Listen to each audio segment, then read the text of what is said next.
Greetings, movie fans, and welcome to another episode of SMG Movie Talk. And today, I'm going to provide my full review for The Naked Gun.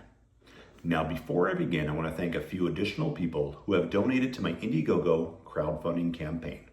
Those are Lauren K. and Ben B. Thank you so much for being part of this journey with me. I truly appreciate it. Now, if there's anyone else who would still like to donate, I'll leave a link in the comments below. So the Naked Gun movie series started in 1988 and spawned two sequels in 91 and 94. But prior to that, there was actually a very short-lived TV series in 1982 called Police Squad. All these starred Leslie Nielsen as Frank Drebin, and they were basically police procedural spoof movies. Now, through it all, Leslie Nielsen's Frank Drebin kind of played the straight guy where there was chaos or hilarity ensuing around him, but he played it like he was in the most serious role of his life. Now, prior to those movies, he was in Airplane, which was very similar as a spoof movie about an airplane, essentially. Now, prior to that, his whole career, he was in a lot of serious roles, such as The Poseidon Adventure and a few other movies where he played a very serious part. So when he transitioned over into comedy, I'm sure at the time, it was before my time, but I'm sure some people questioned it or wondered what was going on with this serious actor becoming a comedian all of a sudden. Well, that is kind of paralleled in what happened in this movie in 2025, where Liam Neeson, oddly a very similar name to Leslie Nielsen, but that's, I guess, a coincidence of anything. But Liam Neeson is now playing Frank Drebin Jr., and as you know, before this movie, almost everything he's done, he's played a very serious role. I mean, he was in Schindler's List, he was in, Taken and all that kind of stuff. He was Ra's al Ghul in Batman. So for him then to transition to comedy, it almost feels counterintuitive. But following the lead of Leslie Nielsen, it almost feels oddly perfect. So when they announced Liam Neeson, I was cautiously optimistic. I mean, I love him as an actor and I've never seen him bad in a role. I mean, sure, he's been in some bad movies, but he's never been bad in the movie. Now you add in the fact that you've got Seth MacFarlane producing the movie, which, besides things like The Family Guy, he's made all kinds of other movies and things like that, the Ted movies, the TV show The Orville, and a few other things that he's worked on. But then they announced the director for the movie, and the director for the movie was Akiva Schaffer. Now, for those of you who aren't familiar with him, he's part of the Lonely Island, which is started out on SNL and did some different videos and things like that on there. But he did direct a few movies of his own, which included the Hot Rod, which I feel is one of the most underrated comedies ever made, as well as Pop Star was another movie that he directed, which also is a fairly underrated movie. But then another movie he did was the recent Chippendales Rescue Ranger movie, which I thought was much better than what a lot of people made it out to be. Really didn't get the attention that I thought it deserved. So this movie, the remake or the legacy sequel, if you will, of The Naked Gun was almost a perfect storm of having Seth MacFarlane producing, Akiva Schaffer directing, and then Liam Neeson coming in to play Frank Drebin. So when you add that all up, what do you get? I'll tell you what you get. You get probably the funniest movie I've seen in a decade, probably more, maybe 20 years.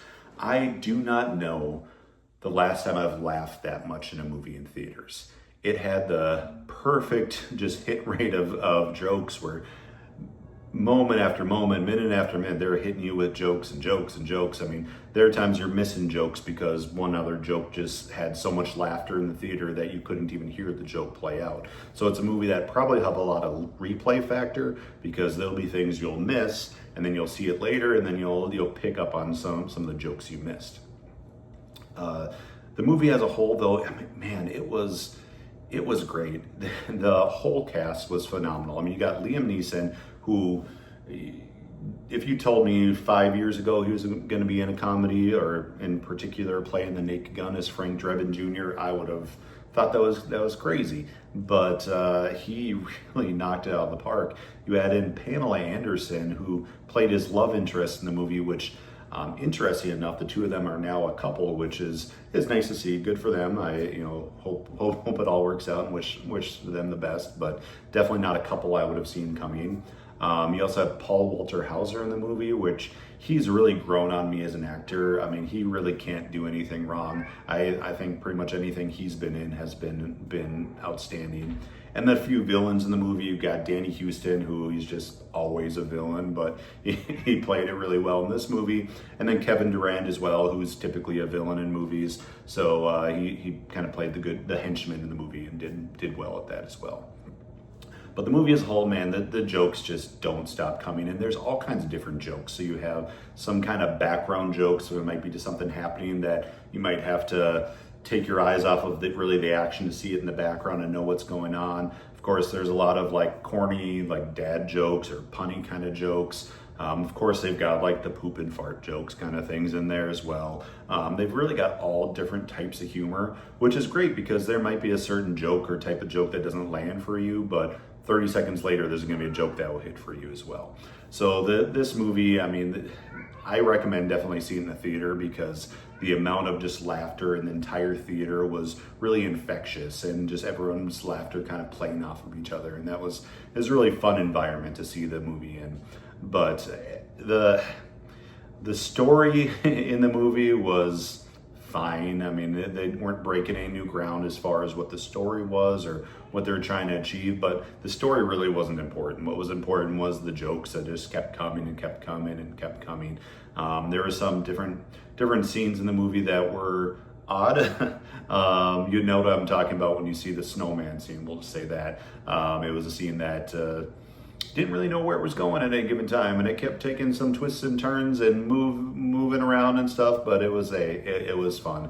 But man, this movie, I couldn't recommend it highly enough. It was funny. If you just need a good time away to laugh, to just break the monotony of your day and just have a good hard laugh, go to the theater and see this movie. And I really recommend seeing it in theaters, not just for the environment with the laughter and all that kind of stuff, but also because comedies are kind of almost a dying art, it feels like. I think a lot of comedies almost try to play it too safe, or maybe they hold their punches on the jokes a little bit, or maybe the jokes aren't as accessible for everyone. But this movie, it's got something for everybody. I wouldn't say it's necessarily a family-friendly movie, because there are definitely some jokes that probably aren't kid-friendly, but as a whole, it's something that I definitely recommend. You go to the theater and see it, and that way the studios and all that can see that, hey, we do want to see more comedies if you make a good comedy. And if I look at this movie and compare it to Happy Gilmore 2, which it's no secret I didn't like Happy Gilmore 2. If I compare it to Happy Gilmore 2, it did everything well that Happy Gilmore 2 did poorly. Because Happy Gilmore 2 in many ways tried to, in a very heavy-handed manner, reflect back to the first movie. Heck, they literally have clips to the first movie strewn throughout it. This one, it has a lot of callbacks and kind of winks and nods to the original series, but nothing that requires you to see the original series. You can go in completely devoid of any knowledge of the previous 3 movies, and you'll be just fine. You'll enjoy it thoroughly without any of that. Now, if you have seen the other movies, there'll be little tiny cues and little tiny jokes you might pick up on that others might not. But beyond that, you'll thoroughly enjoy this movie without seeing the previous movies. And that's what I think a legacy sequel should be. A couple little winks and nods to the previous movies, but don't be heavy-handed with it. Don't shove it down your throat. Just make a good, funny movie. And that's what The Naked Gun did, and that's what they succeeded at here.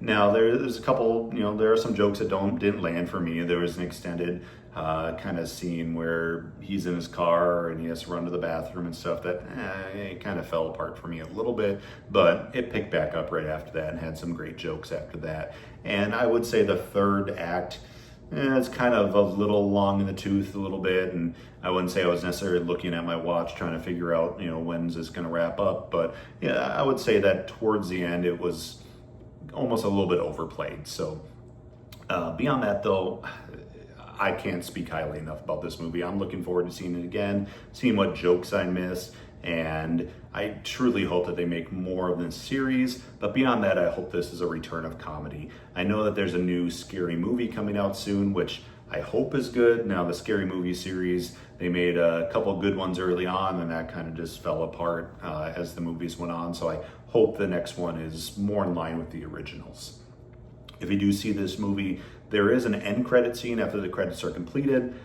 It's not a necessary scene to see. It's a little jokey, but it's not necessary to see. However, what is necessary is actually staying through the credits and reading the credits, because in the same vein as all the other Naked Gun movies, they do have a lot of jokes throughout the credits. So there'll be maybe little names or little gags thrown in the text of the credits that as you're reading the credits you'll pick up on. And it was kind of fun because there weren't a lot of people still in the theater when I was seeing it by that time, but as those of us who were in the theater still would pick up on the jokes, one person would kind of laugh and then others would realize what they just saw, and then the laugh would kind of have this weird chain throughout the theater. So that was kind of fun to see.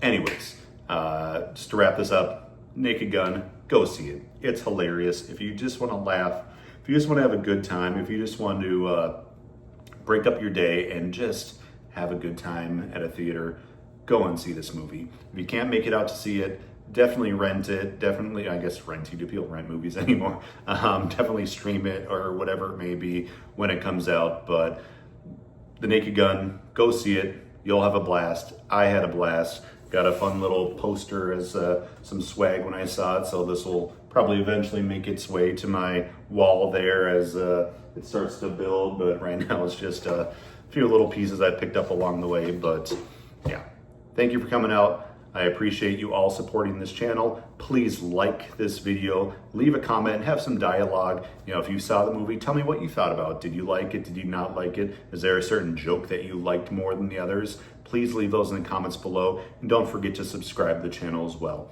Thank you for watching this video, and until next time, be kind to one another. Thank you.